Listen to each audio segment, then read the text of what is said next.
አነጋጋሪው ቃለ ምልልስ የዩኒቨርሲቲው ማሳሰቢያ በኢቢኤስ ቴሌቪዥን አዲስ ምዕራፍ በተሰኘው ፕሮግራም ላይ ተሰራጨው በርካቶችን ያስደነገጠው የወጣቷ ታሪክ እያነጋገረ ነው። በርካቶች በዚህ የወጣቷ ታሪክ ሀዘናቸውን እየገለጹ ባሉበትና የእርዳታ ርብርብ እንዲደረግላት ጥሪ እየቀረበ ባለበት በአሁኑ ወቅት ውዝግብ ያስነሳ መግለጫ ተጋርቷል። የባለ ታሪኳ ታሪክ የተሰራጨበት ቴሌቪዥን ጣቢያ ስሜን አጥፍቷል ያለ አንድ ዩኒቨርሲቲ ክስ እንደሚመሰርት ማስጠንቀቂያ መስጠቱ ተሰምቷል። የወጣቷን የህይወት ጉዞ ከልጅነት እስከ ዕውቀት የሚያትተው ይሄው ፕሮግራም በርካቶችን ያስደነገጠና እጅግ ያሳዘነ ሲሆን ፍጹም ከሰባዊነት ባፈነገጠ መልኩ በደረሰባት ጾታዊ ጥቃት ተደፍራ ከባድ ጉዳት ያስተናገደችውን አሳዛኝ ወጣት ታሪክ ያትታል። ወጣቷ ያለ እናትና አባት እገዛ በከፋ ችግር እንዳደገችና በአስገራሚ ጥረት ትምህርቷን ተከታትላ ዩኒቨርሲቲ መግባቷ እዚሁ ቃለ ምልልስ ላይ ተብራርቷል። የ12ኛ ክፍል ውጤት ከመጣላት በኋላ ዩኒቨርሲቲ ገብታ የነርስ ትምህርት ስትከታተል እንደነበር ባለ ታሪኳ ወጣት በመግለጽ በአንድ አሳዛኝ አጋጣሚ ህይወቷን የሚያጨልም ክስተት መፈጠሩን በእንባ እየታጠበች አስረድታለች።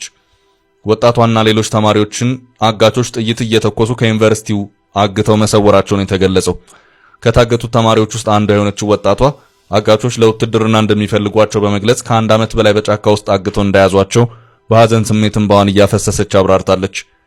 ከአንድ ዓመት ከ6 ወራት በኋላ አንድ በአንድ ያገቷቸውን ተማሪዎች በአሰቃቂ ሁኔታ መድፈር እንደጀመሩና እሷም የዚሁ አሰቃቂ ኢሰባዊ ተግባር ሰለባ መሆኗን በቃለ ምልልሱ ላይ ተመልክቷል።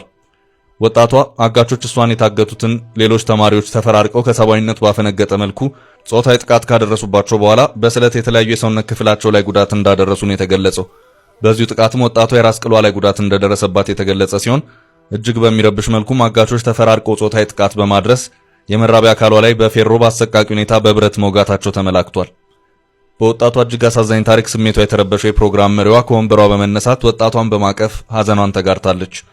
የፕሮግራም መሪዋ ብሎም ባልደረቦቿ ስሜታቸውን መቆጣጠር ተስኗቸው በእንባ ከጎንሽ ነን በማለት አበርትተዋታል።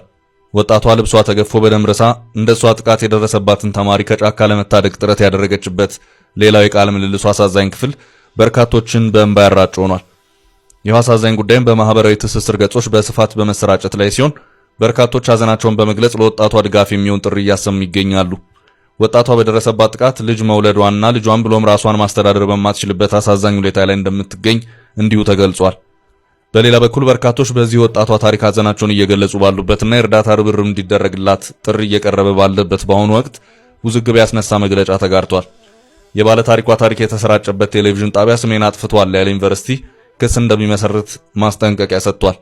ደምቢዶሎ ዩኒቨርሲቲ በኢቢኤስ ቴሌቪዥን ላይ ቀርበችውን ወጣት አላውቃትም ብሏል። ዩኒቨርሲቲው የቴሌቪዥን ጣቢያ ያቀረበብኝን ውንጀላ ካላስተባበለ እከሰዋለሁ ሲል ማስጠንቀቂያ አውጥቷል።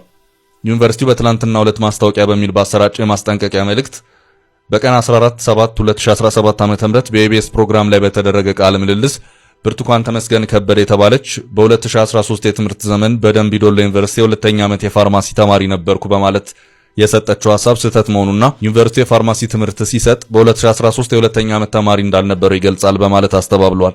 ዩኒቨርሲቲ ማስጠንቀቂያውን በመቀጠል ስለሆነም ይህ ድርጊት በጣም ኃላፊነት የጎደለውና ምንም አይነት ማስረጃ የሌለው ስለሆነ ግልጽ የሆነ ስም ማጥፋትና ዩኒቨርሲቲያችንን ስም የሚያጎድል ስለሆነ ኢቢኤስ ይህን ውንጀላ እስካልቀለበሰ ድረስ ዩኒቨርሲቲ ጉዳዩን ወደ ፍርድ ቤት ለመውሰድ ይገደዳል ሲል አሳስቧል። ይህንን የዩኒቨርሲቲውን መግለጫ ተከትሎ ውዝግብ የተፈጠረ ሲሆን በርካቶች መግለጫው እንዳሳዘናቸው በመግለጽ ላይ ይገኛሉ።